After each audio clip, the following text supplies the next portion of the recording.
Yo, what's going on, everybody? Welcome back to another video. It's been a long time, but here we are, we're back. Let's get into it. One of the dark horse teams in the league this year, in the completely stacked AFC North, the Cleveland Browns. One of those teams that are not getting talked about at all, but they genuinely have one of the more complete rosters in football, and I'm really excited about what they can do. So starting off into a quick roster breakdown, they've got Deshaun Watson at quarterback. He was poor last year. I mean, there's no way around it. He needs to be better if they're going to have any chance at succeeding this year. If he can return to his former self, I think they're a real playoff threat. If he can't, they're screwed. But look, he's a very talented player. He's done a lot. I'm not super confident he's going to be 100% this year, but I wouldn't bet against it. I think he definitely needed some time to get the rust off, get back into playing shape, and learn the system. Hopefully he's done better at that this year, and hopefully he can take that next step. But that will be interesting. The quarterback room in general is not amazing. Behind him, Josh Dobbs, I'm not super confident in as a backup. I think he's a good QB3. They drafted DTR, who I am on the record as being a huge fan of, but I'm not sure if he's quite ready to be a backup QB in this year. But nonetheless, still solid. As long as Deshaun Watson stays healthy, they should be fine. Moving on to the running back position, they've got Nick Chubb. I mean, he's the best running back in football. He's one of those guys that's able to carry a huge workload, which is nice because, frankly, behind him, I'm not a huge fan of what they have. Jerome Ford and Demetric Felton, I don't think either of those are great running backs. They're both capable players, but yeah, I mean, Nick Chubb is Nick Chubb. They're going to rely on him heavily, and I'm not sure if there's still going to be a crazy run-first offense, but all of those runs are going to be going to Nick Chubb, which is probably what they should have done a long time ago. Then moving on to a slightly stronger area, tight end, they've got David Njoku, Jordan Akins, and Harrison Bryant. The depth is decent, but I like David Njoku. I think he took a big step last year.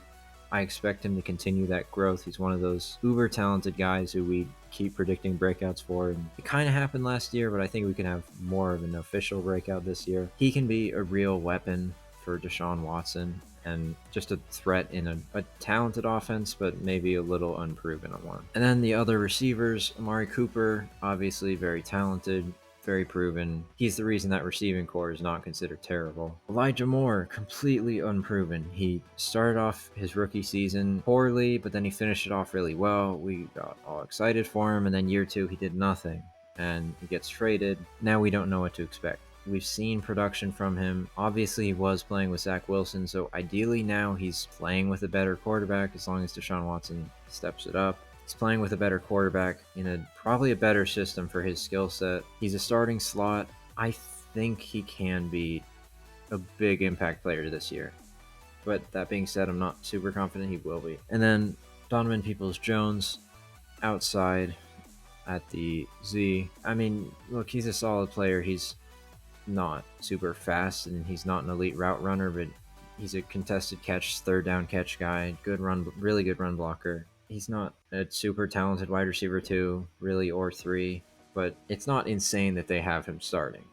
And then they drafted Cedric Tillman. They've got Marquise Brown and Jakeem Grant. So they have speed in that room, and they have Cedric Tillman, who I think a lot of people can develop into what the Browns probably thought Donovan Peoples-Jones would be. But we will see. Moving on to the strength of that offense, the O-line, maybe the best in football. Jedrick Wills, Joe Bitonio, Ethan Pocic, Wyatt Teller, and Jack Conklin. Those are all really good players. It's rare to see an O-line with 5 guys of that caliber. Those are all like Pro Bowl / borderline Pro Bowl guys.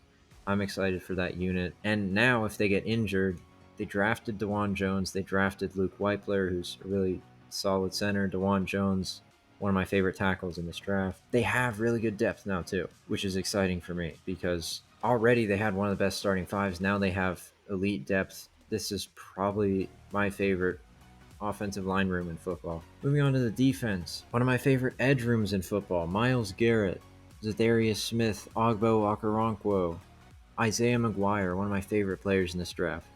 Those are all super talented edge rushers. And Myles Garrett and Zadarius Smith is a great duo. And I mean, Ogbo is a starting caliber edge rusher who's going to be an edge 3. Isaiah McGuire is a guy who I think can develop into a really good edge rusher. It gets a lot worse on the interior defensive line, unfortunately. Dalvin Tomlinson's a good player, but they need a better second defensive tackle.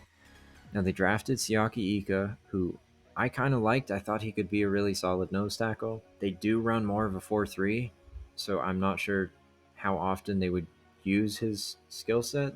Right now, they have Jordan Elliott listed as the alternate starting defensive tackle, and frankly, he's not good. Maurice Hurst is an option on their depth chart, but really, yeah, they need Siaki Ika to take a step if this defense is going to be one of the high level, which I think it can be. Then at linebacker, they've got J.O.K., who's been great. They've got Anthony Walker, who was very good in limited snaps, and fine depth, Sion Taki, Jacob Phillips. None of them are going to be great, but they're depth, so it doesn't really matter. Moving on to corner, they've got Denzel Ward. He's Denzel Ward. We all know who he is. He's a really good player. Martin Emerson, who had a really impressive rookie campaign. Greg Newsome, also very impressive player. And then at safety, they've got Grant Delpit and Juan Thornhill, two fairly underrated guys. That's a really solid secondary. And in general, I mean, the defensive roster is very good. Outside of that second defensive tackle spot, I have high expectations for this defense, especially if Siaki Ika is who I think he can be in year one. The defense can be top 10, borderline top 5 unit. They've got Jim Schwartz calling the defense, who has had significant success doing that. And then offensively, obviously, Stefanski, very good coach. Alex Van Pelt's the offensive coordinator, but Stefanski's going to be calling the offense. Realistic expectations, I have no clue. This team could do a lot, or they could do very little. A lot of it depends on a few players, as most teams will, but Deshaun Watson's a complete wild card. You know, we've seen him be a top 5 quarterback, and we've seen him be whatever the hell he was this past year. But one thing I do know is they've got a really reliable O-line, a really reliable running back and tight end. The wide receiver room's a bit of a question mark, but in general, they've got a really nice roster, and I think Deshaun Watson is going to be the deciding factor. Unfortunately, this is one of those teams that's stuck in an incredibly challenging division in a really challenging conference. They could end up missing the playoffs, frankly, but I also think if they're one of those teams in the playoffs, they could be the kind of team that you don't want your team to face, because if they get hot at the right time, they could go on a run. And I do think they have the talent and the players to win a Super Bowl if the circumstances are right. Deshaun Watson is that caliber of quarterback to win a Super Bowl. I know a lot of people dislike him as a person, but you can't really deny his talent. Now, whether or not he's going to put it together this year, we don't know. That's all speculation, but that's why I'm making a video in the middle of June, because we're all bored and we would love to speculate.